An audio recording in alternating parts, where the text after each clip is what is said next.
really come prepared to tell a story tonight, but I think what I'll do, if you'll indulge me, is knit together some vignettes. My name is Mike Hayslett, if we've not met before, and I was born in the C&O Hospital. I'm a product primarily of the West End, West Allegheny as it was originally. And 3 generations of folks native to Clifton Forge. My great-grandparents honeymooned here in the big city in 1906. My grandparents lived downtown in at least 4 homes that I know of. My parents moved to the West End, and I lived in 3 homes with them and 3 additional ones on my own. And when I moved back to hometown Clifton Forge in the summer of 2014, after a career away, I couldn't help but move right back into that neighborhood. And I'll admit, it is quite different today than it was in those illustrious days as a child. But nostalgia has a way of sort of, you know, tying you to those roots. But at any rate, I fondly remember winter. And you should know as a pretext that winter is absolutely my favorite season. As a child, snows you could count on. You could count on real snows. And of course, in addition to, you know, sledding down the hills in the West End and all the snow fun, there was a good deal of pocket cash to be made in those days, because you could, you know, travel door to door with your shovel, and I think I seem to recall for a decent sized sidewalk, about $5 a pop was what you could negotiate for. So that was kind of a lucrative opportunity for kids as well. But myself, growing up, you know, in outdoor pursuits in nature, winter was always my favorite time. I can fondly remember trout fishing in snows that were knee-deep, and the blinding sunny days that would follow after those deep snows would be tremendous times to fish for native brook trout in these headwater streams. You know, even though you'd have to wear your sunglasses because it was so bright. But those were wonderful experiences. And I always enjoyed the transformation that a blanket of snow brought. And so getting into the mountains in the interior, especially when there was snow on the ground, was really a mode of time travel for me. And, you know, in addition to nature, I've always been fascinated with early history as well. And so I, you know, have read many accounts of how winters were even more winterish in the good old days. You know, even though as a child growing up here in the Allegheny Highlands, they were still decent winters. They aren't anymore. And I fear that we're lesser for that. The arduous nature of what winter did to our culture regionally, I think in the good old days, was good for us. I recall just before leaving home and working at Douthit State Park, this was the winter of 1985, and coming back down the road in my Volkswagen Beetle, and snows and ice on a road curve being underestimated and going into that curve too fast, and the Beetle beginning to spin or to slide off the road, and I instinctively cut the wheel hard and learned immediately the fantastic physics with which snow and ice can be handled using that rear-end weighted Beetle. And so, you know, after that quick turnabout and narrowly missing a tree, I think thereafter I couldn't get enough of that. So anywhere there was a snow-covered parking lot, it was like, man, I've got to practice this.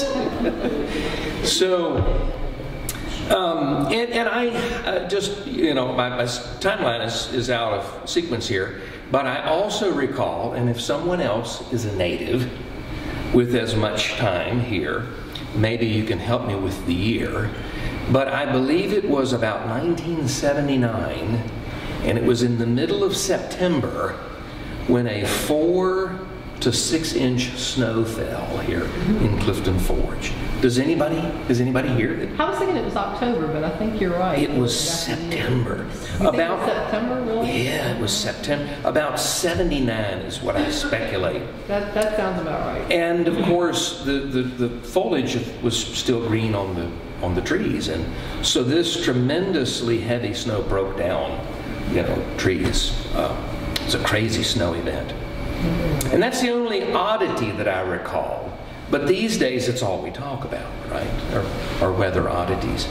I believe it was the winter of 2015 when we had that 4 feet of accumulated snow. I was in heaven. I thought, this is great. This is just like the good old days. And, when you compare that with some of the other experiences that we've had in recent years, like the winter of 2017 and 2018, when we didn't see a drop of water, much less a flake of snow. So, I think we're lesser for that, even though we've become very accustomed to the convenience of not having these extreme winters. And I think it's become more challenging for us to adjust to even a manner of snow, right? Go clear the bread and milk off the shelves at the Kroger in anticipation of a couple of inches. But I was always even more fascinated with descriptions of winter's extreme nature in our region long before us, in generations before. So, for instance, and I recall an insert in the Daily, probably from the centennial year, and it talked about when the Jackson River would freeze solid, and they would get out with cross-cut saws and cut blocks of ice, and the entrepreneurs who capitalized on that could really rely on that. And how when those rivers froze solid as they did during the winter, it permitted conveyance of horses and carriages and wagons across the surface of the river. And during those times, if you were a ferryman and provided ferry services across the river, you were put out of business for 2 months of the winter, and that was a routine in early Virginia. Or some of the accounts further north of us in Bath and Highland along the Parkersburg Turnpike, where snows would prevent the mail's delivery for up to 2 months. Those kinds of conditions. Well, I'll conclude with just a little snip about a pair of ice skates.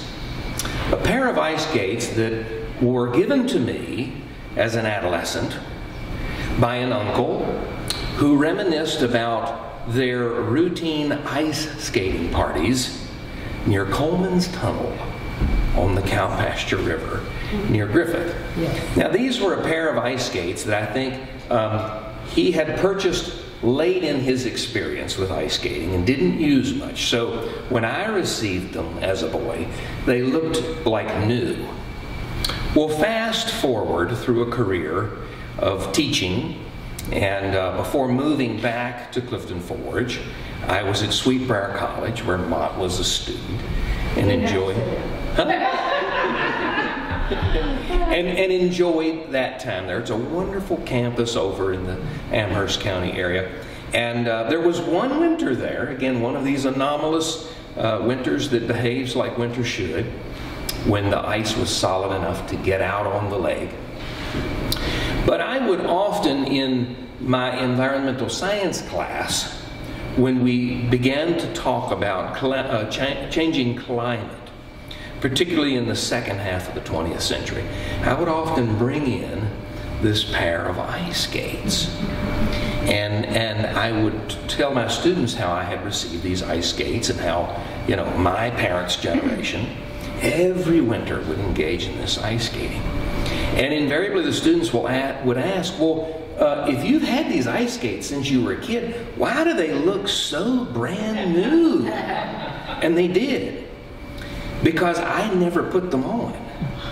Never in my experience after the late 60s were the ice on the ponds ever frozen solidly and long enough to permit ice skating. So, you know, who here has ice skated on a natural pond or a river within, you know, recent decades?